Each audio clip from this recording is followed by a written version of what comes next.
பகுஜன் சமாஜ் கட்சியினுடைய மாநில தலைவர் ஆம்ஸ்ட்ராங் வெட்டி படுகொலை செய்யப்பட்டதற்கு எதிர்க்கட்சித் தலைவர் எடப்பாடி பழனிசாமி தற்பொழுது கண்டனம் தெரிவித்திருக்கிறார். அண்மை செய்தியாக பார்த்துக் கொண்டிருக்கிறோம். கூடுதல் விவரங்களை எமது தலைமைச் செய்தியாளர் சிவா வழங்க கேட்கலாம். வணக்கம் சிவா, இபிஎஸ்சியினுடைய இந்த கண்டன அறிக்கை குறித்தான கூடுதல் விவரங்கள்.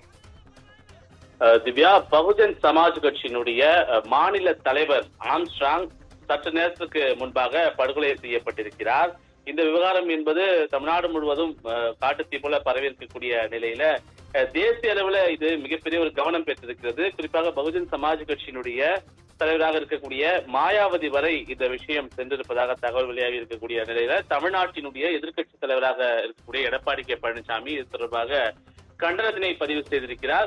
குறிப்பாக அவர் மேற்கொண்டிருக்கக்கூடிய இந்த பதிவில் பகுஜன் சமாஜ் கட்சியினுடைய மாநில தலைவர் ஆம்ஸ்ட்ராங் சென்னை பெரம்பூர் பகுதியில் மர்ம நபர்களால் வெட்டி படுகொலை செய்யப்பட்டிருக்கிறார் என்ற செய்தி கேட்டவுடன் மிகுந்த ஒரு அதிர்ச்சி அடைந்தேன் என்று அவர் குறிப்பிட்டிருக்கிறார். அதோடு மட்டுமல்லாமல் அவருடைய இழப்புக்கு அவருடைய குடும்பத்தாருக்கு ஆழ்ந்த இரங்கலை தெரிவித்துக் கொள்வது மட்டுமல்லாமல் ஒரு தேசிய கட்சியினுடைய மாநில தலைவர் என்ற ஒரு பொறுப்பில் இருக்கக்கூடியவர் தமிழ்நாட்டில் படுகொலை செய்யப்படுகிறார் என்றால் இதற்கு மேல் தமிழ்நாட்டில் இருக்கக்கூடிய சட்ட ஒழுங்கு பிரச்சனை என்பது அனைவர் கண்முன்னே தெரிகிறது என்பதை அவர் குறிப்பிட்டிருக்கிறார். அதோடு மட்டுமல்லாமல் இதற்கு மேல் இந்த திமுக ஆட்சியில் சட்டம் ஒழுங்கை என்னவென்று சொல்லி விமர்சிப்பது என்ற ஒரு கேள்வியையும் அவர் முன்வைத்திருக்கிறார்.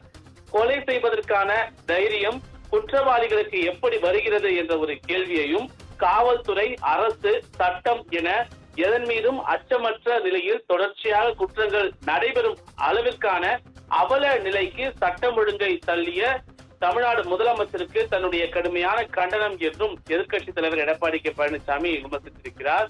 அதோடு மட்டுமல்லாமல் ஆம்ஸ்ட்ராங் அவர்களுடைய படுகொலையில் தொடர்புடைய அனைவரையும் கைது செய்து கடும் சட்ட நடவடிக்கை எடுக்க வேண்டும் என்றும் அவர் தன்னுடைய பதிவின் மூலமாக வலியுறுத்தியுள்ளது மட்டுமல்லாமல் அவருடைய இறுதி ஊர்வலம் எந்தவித இடையூறுமின்றி அமைதியான முறையில் நடைபெற்று அவருடைய உடல் நல்லடக்கம் செய்யப்படுவதை தமிழ்நாடு அரசு, தமிழ்நாடு முதலமைச்சர் மு.க.ஸ்டாலின் உறுதி செய்ய வேண்டும் என்றும் வலியுறுத்துவதாக தன்னுடைய சமூக வலைதள பதிவில் குறிப்பிட்டிருக்கக்கூடிய எதிர்க்கட்சி தலைவரும் அதிமுகவினுடைய பொதுச் செயலாளருமான எடப்பாடி கே பழனிசாமி மேற்கோள் காட்டி இந்த கண்டன பதிவையும் தொடர்ந்து தமிழ்நாடு அரசுக்கான வலியுறுத்தலையும் முன்வைத்திருக்கிறார். திவ்யா, விரிவான தகவல்களுக்கு நன்றி சிவா.